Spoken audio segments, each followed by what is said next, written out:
손목터널 증후군이란 손목 터널을 통과하는 정중신경이 다양한 이유로 인해 압박되어 장기적으로 통증이 일어나거나 심한 경우 엄지 등이 마비되어 잘 움직여지지 않는 증상을 말합니다. 손목터널 증후군은 정중신경의 지배 영역인 엄지, 검지, 중지, 약지의 엄지 방향 쪽에서 통증과 저림, 감각 저하 등 증상을 유발하는데요. 먼저 손목의 단면을 볼까요? 수근궁으로 알려진 손등 쪽의 뼈 아치와 굽힘금 지지띠라고 불리는 손목의 앞쪽에 형성된 강한 섬유띠를 볼 수 있습니다. 그 사이에는 손가락과 엄지손가락으로 가는 9개의 힘줄 가운데 손목 터널을 통과하는 정중신경이 있죠. 이 정중신경이 지배하는 손가락은 각각 엄지, 검지, 중지, 약지의 일부인데 그 외에 약지와 새끼손가락은 척골신경이, 손등은 요골신경이 지배하며 오직 정중신경만이 손목 터널을 통과하여 지나갑니다. 손목 터널 증후군은 정중신경이 압박되어 발생하고 일반적으로 힘줄과 조직의 염증으로 인해 발생하는 경우가 대부분입니다. 이로 인해 해당 부위에 부종이나 종창이 발생하고 안 그래도 좁은 이 공간에 체액의 양이 증가하게 되니까 정중신경이 압박될 수밖에 없죠. 초기에는 정중신경이 지배하는 모든 손가락 부위에서 둔한 통증이나 미묘한 불편함을 느낄 수 있습니다. 그러나 시간이 지남에 따라 손목까지 통증의 범위가 넓어져 감각 이상이라고 불리는 날카로운 바늘로 찌르는 듯한 통증까지 불러올 수도 있죠. 또한 근육에는 힘이 떨어져 작은 물건을 집어 올린다거나 문고리를 돌리는 것, 옷의 단추를 잠그는 것 등 사소한 동작에서도 불편함을 느낄 수 있습니다. 다시 말해 손목 터널 증후군으로 인해 정중신경이 압박되는 지점부터 정중신경이 지배하는 모든 부분에 이러한 영향을 받을 수 있는데, 여기서 흥미로운 것은 정중신경의 표면 감각 가지 중 손바닥 중앙 부위 감각을 제공하는 수장가지라는 부분이 있는데, 이 수장가지는 손목 터널의 상류에서 가지를 치고 표층으로 이동하기 때문에 압박에 영향을 받지 않습니다. 때문에 손목 터널 증후군 발생 시 손바닥 중앙 부위에는 감각 상실이 없는 이유가 되기도 하죠.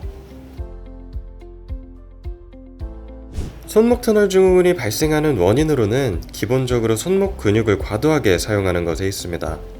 하루 종일 키보드와 마우스를 붙들고 있는 사무직 종사자, 프로게이머, 혹은 주부, 미용사, 피부관리사 등 손을 많이 사용하시는 분들께 손목 터널 증후군이 더 자주 발생하는 경향이 있죠.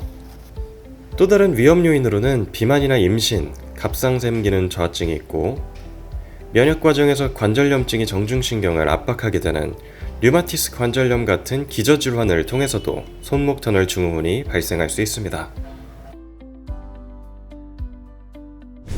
손목 터널 증후군을 확인하는 검사인 근전도 검사법 외에도 어디서든 간단하게 자가 진단을 해볼 수 있는 방법이 있는데, 먼저 양손을 구부린 채로 서로 맞닿게 두고 1분간 유지의 마비 증상이 있는지 확인하는 팔렘 검사, 손바닥 쪽 손목 주름을 손가락으로 두드리고 정중신경의 경로에 따라 마비가 나타나는지 확인하는 티넬 증후, 손목 부위나 손목 터널 부위에서 직접 정중신경 부위를 20초 정도 압박해 이상 감각이 있는지 확인하는 전환 압박 검사 등을 통해 간단하게 자가 진단이 가능합니다.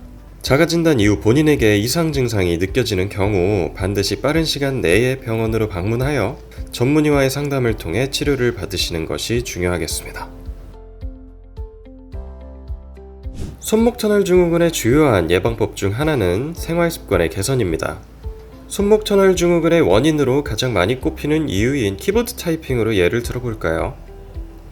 손의 축을 테이블과 평행하게 유지하고 키보드의 팜레스트와 마우스의 손목 받침대를 사용하는 것만으로도 손목 터널 증후군을 예방할 수 있습니다. 중간중간 휴식과 스트레칭을 해주는 것도 도움이 될 수 있겠죠. 또한 최근 스마트폰의 과다 사용으로 인해 손목 터널 증후군이 발생하는 비율도 높아지고 있는데, 이는 스마트폰의 무게가 점점 무거워짐에 따라 함께 증가하고 있으며, 특히 새끼손가락으로 휴대폰을 받치면서 사용하는 애기는 반드시 지양해야 합니다. 그렇다면 이미 발생한 손목 터널 증후군의 치료는 어떻게 이루어질까요? 먼저 증상이 비교적 가볍고 근육 위축이 없는 환자들에게 적용 가능한 비수술적 치료로는 소염 진통제 등을 이용한 약물 치료, 보조기나 부목을 이용한 고정 치료, 손목 터널 내 스테로이드 주사 치료 등이 있습니다. 그러나 증상이 일상생활에 큰 장애가 되거나 보존적 치료에도 크게 개선이 없는 환자들의 경우 수술적인 치료를 적용해 볼 수 있습니다. 필요한 경우 가로 손목의 인대를 잘라 정중신경이 손목 터널을 지날 때 받는 압박을 완화시켜주는 방법이 있는데, 수술 자체는 간단하지만 손목 터널 증후군을 오랫동안 앓아왔다거나 근육의 위축이 심했다면 회복이 더욱 느려질 수 있기 때문에 1년 이상 보존적 치료를 해도 효과가 없다거나 증상이 6개월 동안 낫지 않고 악화되는 경우, 전반적인 손의 사용이 어려운 경우에 수술적 치료를 권장해드리고 있습니다. 자, 정리해보겠습니다. 손목 터널 증후군이란 손목의 정중신경이 압박되어 손이 저리고 통증이 생기는 질환이며, 보통 하루 종일 키보드로 타이핑을 하는 등 손목의 근육을 과다 사용할 때 발생합니다. 근육이 마를 정도로 증상을 방치하게 되면 수술 치료를 받은 후에도 완전히 회복하기가 어려울 수도 있습니다. 혹시라도 손목 터널 증후군이 의심된다면 절대 참지 마시고 꼭 병원에 방문하셔서 적절한 치료를 받으셨으면 좋겠습니다. 다음번에도 더욱 유익한 영상으로 여러분의 건강과 회복을 응원하겠습니다. 감사합니다.